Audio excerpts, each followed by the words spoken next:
interessante é porque o público entrevistado não tinha a idade mínima para utilizar a rede social e ainda assim ele teve essa chance de cadastrar, né, o seu perfil na rede com o consentimento dos pais, ainda que dentro das regras da própria página do programa do Facebook exista um limite de idade para utilizar a rede.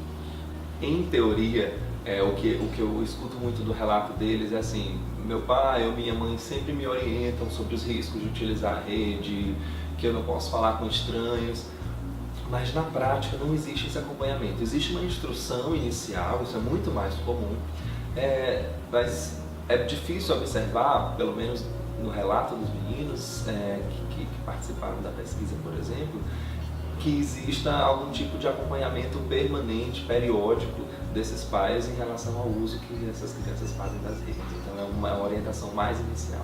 Sem dúvida, o controle parental é um ponto-chave para a criança que precisa ou que quer utilizar a rede, é forte, né? Mas sem dúvida o controle parental é isso, ele é um determinante para o bom uso das redes sociais. Não dá, no momento em que a gente se encontra, para questionar se é bom ou ruim utilizar as mídias, porque elas estão aí, a gente já está submerso nisso, né? Imerso nisso tudo.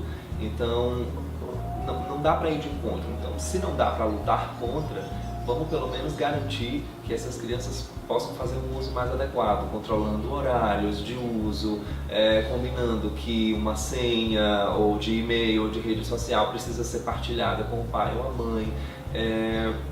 Ainda que alguns questionem que isso possa ser uma espécie de invasão, eu acho que isso pode ser conversado com a criança, né? Olha, tu sabes que tu ainda não tens uma idade para ter tuas senhas e tudo mais secreto, então eu preciso estar acompanhando, saber que tipo de coisas tu acessas, quem conversa contigo. Então isso pode ser acordado entre o pai e a criança, e isso garante minimamente que esses riscos vão ser sanados, vão ser, né, precavidos. Eu sempre digo que quando os pais questionam, não sei se vale a pena acompanhar meu filho tão de perto, eu sempre digo assim: bom, você não vai deixar seu filho conversar na rua, parar e conversar com um estranho, então por que você vai deixar ele fazer isso através de um computador? É um estranho também, né? Então o controle parental é um ponto-chave para garantir uma navegação segura na internet. Acima de tudo, os riscos que tem relação às vezes com um excesso de ingenuidade. A criança não tem muita noção da repercussão daquilo que ela está propagando numa rede. Uma vez divulgado, uma vez que você aperta o enter daquela postagem, mesmo que você apague minutos depois, ela foi para a rede, ela foi para o mundo. Então ela pode ser propagada, disseminada, salva, uma imagem indiscreta ou indevida, inadequada, uma vez propagada na rede, não tem mais volta. E acho que a criança, por esse excesso de imaturidade ou de ingenuidade, não tem essa noção tão clara da propagação desse conteúdo que ela põe na rede.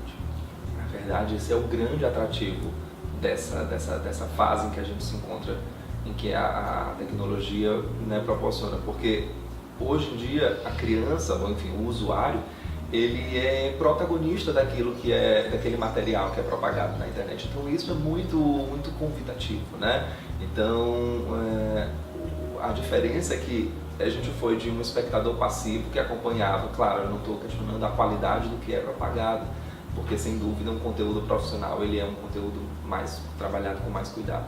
Mas sem dúvida, o fato da criança ter um celular na mão e a partir daquilo ela mesma vai fazer o vídeo que ela vai propagar, que ela vai subir lá, postar na rede dela, ou o blog dela, ela vai conseguir angariar mais visitantes, sem dúvida isso é o que torna ela mais independente dentro da rede, sem dúvida é uma questão mais convidativa, né?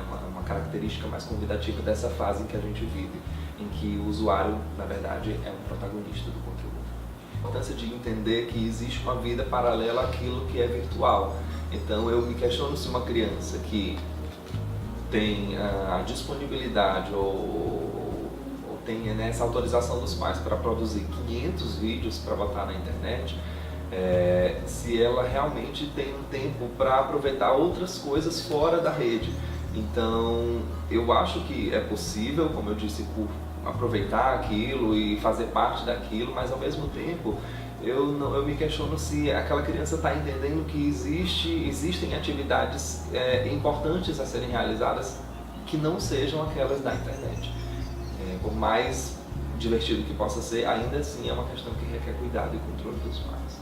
Nessa vida mais corrida que a gente leva, às vezes a mídia de tela, como um tablet, acaba virando um encosto ali, uma muleta de atenção em que eu dou para o meu filho usar enquanto eu não posso ficar com ele, enquanto eu estou muito ocupado, mas às vezes alguns pais podem se esquecer de que mesmo que aquilo possa ser uma distração, se bem dirigido, um uso dirigido, eu ainda assim preciso controlar certas coisas. Então eu não posso deixar uma criança ter a liberdade de instalar o aplicativo que ela quiser naquele tablet, eu não posso deixar que ela use irrestritamente a internet ou a rede sem fio. Então ainda que a criança possa fazer um bom uso daquilo, um uso direcionado, ele precisa realmente de acompanhamento e não pode ter total liberdade. Vamos lembrar que é uma criança que não necessariamente ela vai ter um discernimento do que ela vai poder acessar ou não, do que é arriscado ou não, dentro dessa utilização das mídias de tela. A tecnologia não vai substituir o afeto, então isso basta para entender o risco de usar a tecnologia para suprir algo que ela não vai dar conta. O interessante é que como as redes sociais e o uso das mídias de tela têm se tornado cada vez mais populares, isso virou uma questão social. Então é um meio de estar inserido, né? Ter um dispositivo altamente tecnológico, com diversas funções, ser parte de uma rede social, principalmente das mais populares, é uma questão que está diretamente relacionada com a inclusão. Então existe uma cobrança muito meio entre os pares para que a criança utilize aquela rede.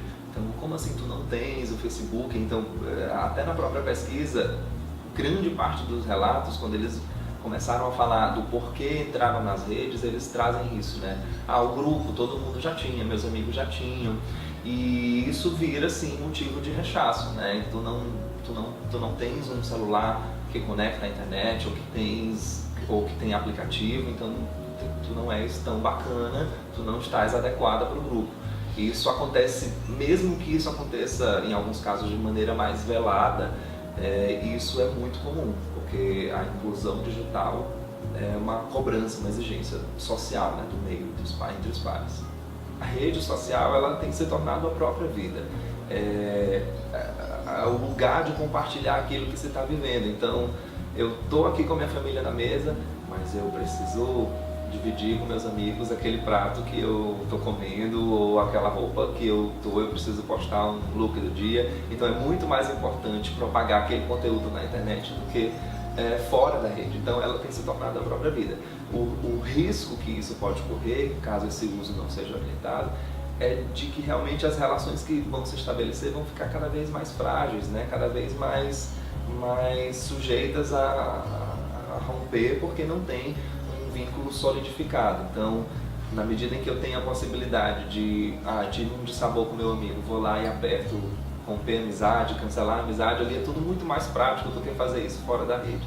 Então eu preciso salientar, eu preciso frisar para o filho, para a criança, que existe uma vida fora da rede, que ela sim precisa ser tão ou mais importante do que o que acontece ali através das mídias de tela. Essa militância virtual, por assim dizer, ela é bem mais cômoda, porque eu estou sendo militante atrás da tela do meu computador, no conforto da minha casa, e não estou me arriscando, não estou tomando realmente partido daquilo que eu reivindico. Então, assim como essas questões, até mesmo riscos de constrangimento dentro da rede, quando as pessoas já não têm tanto cuidado na hora de manifestar suas opiniões como elas teriam, né, naquele bate-papo cara a cara. Então é um risco que se tem no uso das redes. As pessoas de repente podem não ter exatamente um filtro naquilo que vão dizer, se sentem um pouco mais destemidas, protegidas pela tela do computador, e paralelo a isso não tem essa motivação de realmente reivindicar aquilo que acredita. É muito fácil fazer uma postagem na internet, realmente difícil é eu me debruçar sobre aquela questão que eu estou reivindicando e realmente olhar atrás de algumas soluções. Condições financeiras variam, né, de família para família, mas eu percebo que os pais têm priorizado proporcionar à criança usufruir daquela mídia de tela. Então, mesmo aqueles pais que não estão exatamente em condições de adquirir um dispositivo móvel, fazem um certo esforço para que a criança se sinta incluída.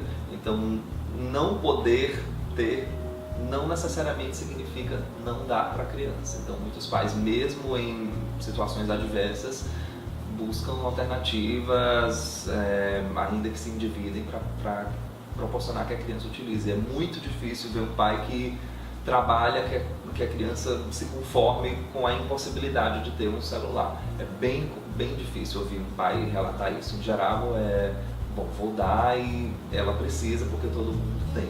Em geral, fica essa justificativa.